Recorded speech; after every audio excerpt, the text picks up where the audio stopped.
So this is Darci's reflections, and I may or may not post this because it's going to be sad, okay? And I know I have a 5 o'clock shadow showing. I just spent all day and night, and I got up at 5 a.m. to go finish the job, and I'm still not really even done. But I'm done enough that if I never go back, at least I'll be okay. I just got forcibly removed. Technically, it's not an eviction because they gave me like 3 months' notice to leave my apartment. The problem is I don't start working again for the next 4 months. It's been a rough year, okay? I was able to get a good job working for a municipality, and it was great. But initially, they weren't paying me enough to live on, so I was going under every month. But I had to get a roommate. I was trying to get one anyways, and I got one. He's got some mental health challenges, so sometimes things would go wrong in the apartment, and I would try to figure out what went wrong. And I would ask him, and he would have no idea. And he sincerely had no idea, but he was the one that caused the problem. But it took me a bit to figure out what the issue was. Like, I'd come home sometimes and the dog would be let out and the windows would be open and weird things were happening in the apartment. But he's got a mental health issue, so he didn't know that he was the one doing it.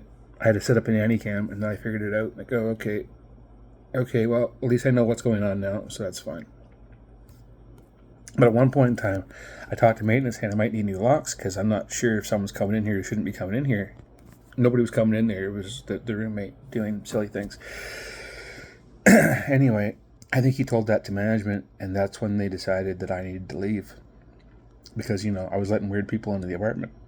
And I wasn't really. I just needed a roommate to offset the costs while I was waiting for my job to top up.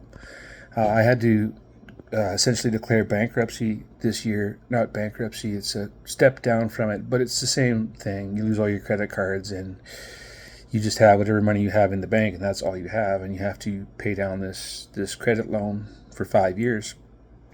And this is only year one, so I'm just getting started.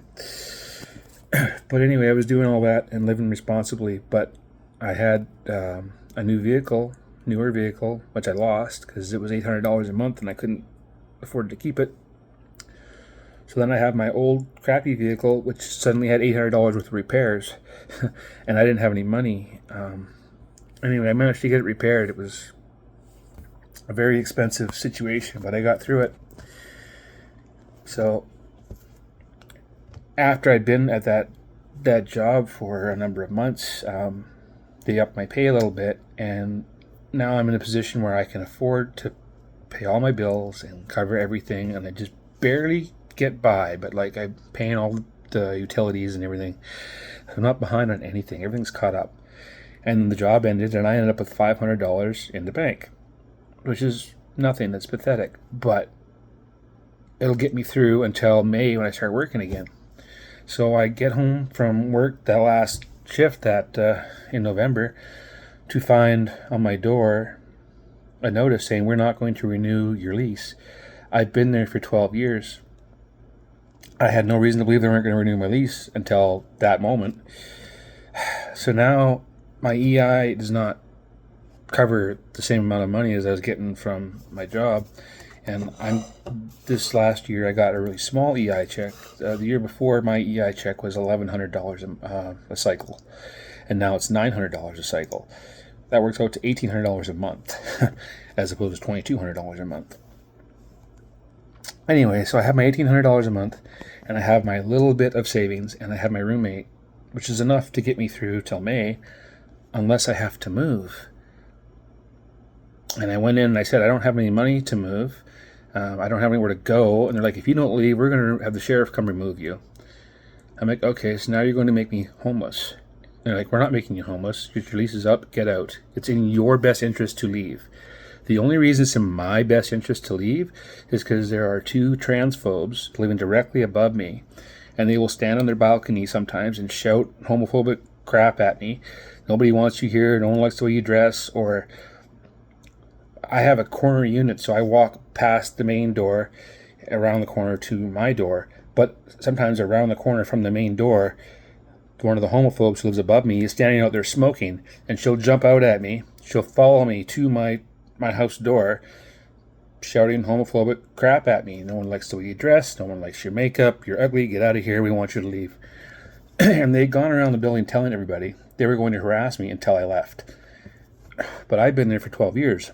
They've only been there for 5. And early on in stages, I told management, like, these guys are a problem. And so, like, I can't do anything about them, but just know they're going to complain about me all the time because they hate me. And management says, oh, that's fine. And it was a different manager, by the way. The first manager who had to deal with them was very nice to me. Understood completely what was going on and just, okay, it'll be fine. But then we got a new manager. And the new manager agreed with the homophobes above me that I was a problem.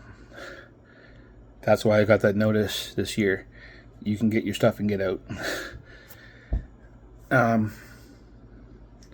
So, rental market in cameras is tough.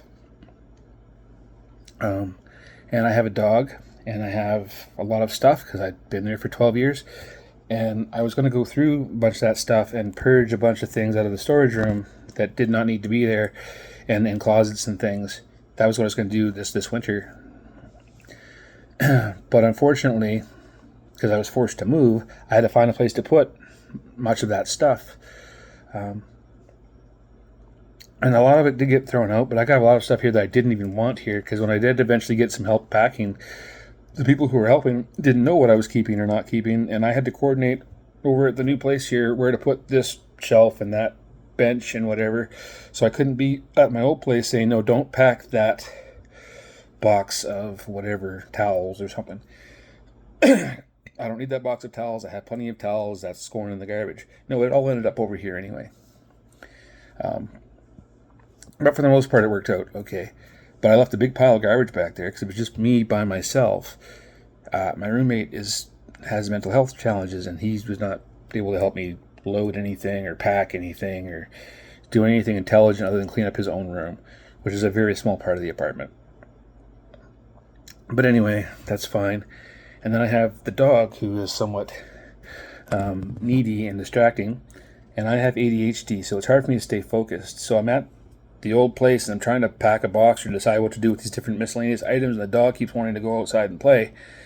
And so anyway, I wasn't very efficient at packing and getting stuff out of there.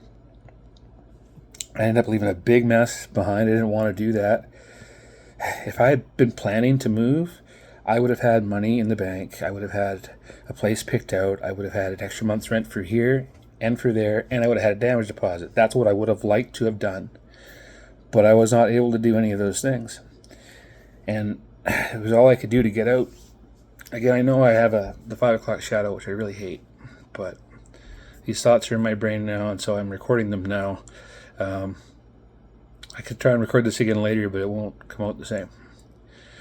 I could also try and record this on my TikTok filter, which would give me a makeup thing and hide the 5 o'clock shadow, but half the time when you record things on TikTok, the record feature doesn't work, and so I wanted to make sure I got this information saved. Anyway, I'm in the new place now. I sent a nasty letter to the old place saying, you guys are a bunch of transphobes who tried to ruin my life. And like, I've been homeless 3 times in my life, and I can't do that again. It's just too hard. I mean, it's one thing to start from nothing, but like, from nothing, it's so hard. Anyway, I found a landlord who had sympathy for my hard luck story and took my meager $500. And because most places that are comparable to where I was wanted $1,000. And I would have liked to have moved into a place that was comparable to where I was, but I didn't have $1,000 to put down for a deposit, so I just did the best I could. Anyway, that's where my life is at. Things are going to be okay, but it has been a really hard month. And it was a really shitty Christmas. So, Darci's Reflections. Peace.